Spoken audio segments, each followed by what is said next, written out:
So if we think about, and recognize openBIM, open data flows are a really good thing for the industry, how do we make it happen? And the answer depends really on which organization you're talking to, who you represent.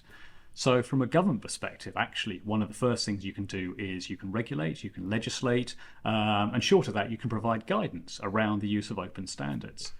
One of the front runners in this area is Finland, where the government has very recently adopted a new law that requires actually buildings from the permitting stage, so right up front at the start of a project, to be using these open formats, IFC files essentially, to store the building models. And that is done because Finland recognizes that it wants to know in 50 years' time what went into that building, how is it built, what the products are. So actually, by legislating, suddenly Finland is at a national level making sure that they have an archive of all of their building models that they can use for environmental purposes, for upgrading, taking decisions on buildings into the future. So, a fantastic step forward, and other countries are looking to follow. Then if we think about the asset owner, so this might be a rail operator or an airport company, but someone investing money to build the building or the infrastructure. Well, there's two things you can do at that point. First of all, you can set up an information strategy. That sounds simple. Of course, you'd have an information strategy. We don't always find that actually that is really thinking through how you want to manage your information throughout the life of this asset. So it's good practice and good project management to think up front.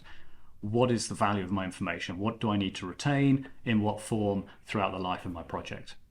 And then you can specify this contractually. So write it into your contracts with your designers, with your constructors, flow it down through the supply chain to say, I require the use of open standards throughout this ecosystem. Get it locked in up front. There's plenty of products out there which support this, and you're encouraging then the supply chain to go and adopt these open practices, and you will set this up for success from the outset.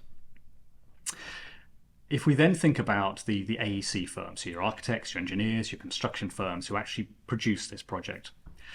First of all, if you haven't got a contractual requirement on you to use open standards, or it's not clear what format, when you use it, how you transfer it, ask for it. Because actually, if you don't have all of you operating with that clarity from the asset owner, there are going to be problems. So actually, there's a responsibility here to push back on the asset owners and say, actually, you will benefit from having that singular clarity across the whole supply chain as to how we should be operating here.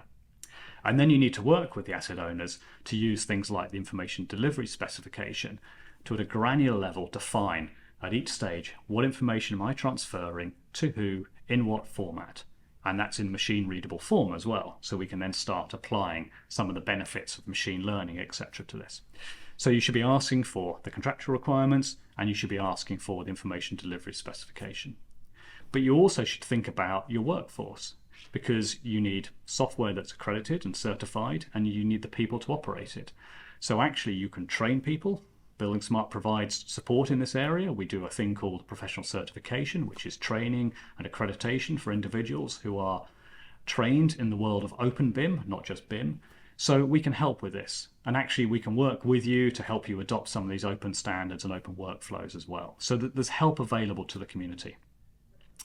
Then if we go down the supply chain further and we think about product manufacturers, for example, providing the heating and ventilation system into a building, well, you can help as well, because actually you want your data, which you spend a lot of money producing for each of your products, you want that to flow up into these models in a consistent, trusted form.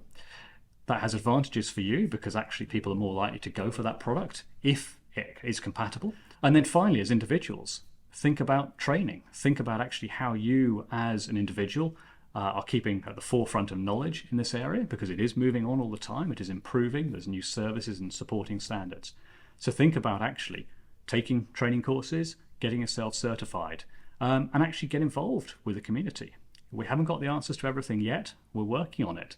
But actually anyone throughout any level of that ecosystem can get involved in the buildingSMART community. You will benefit from it directly as an individual, staying in contact with the latest developments. But you can help us as well, because you can bring to us the problems you face day to day and help us find a solution to them, so we can make that ecosystem better and better as we go through the cycles over the coming months and years.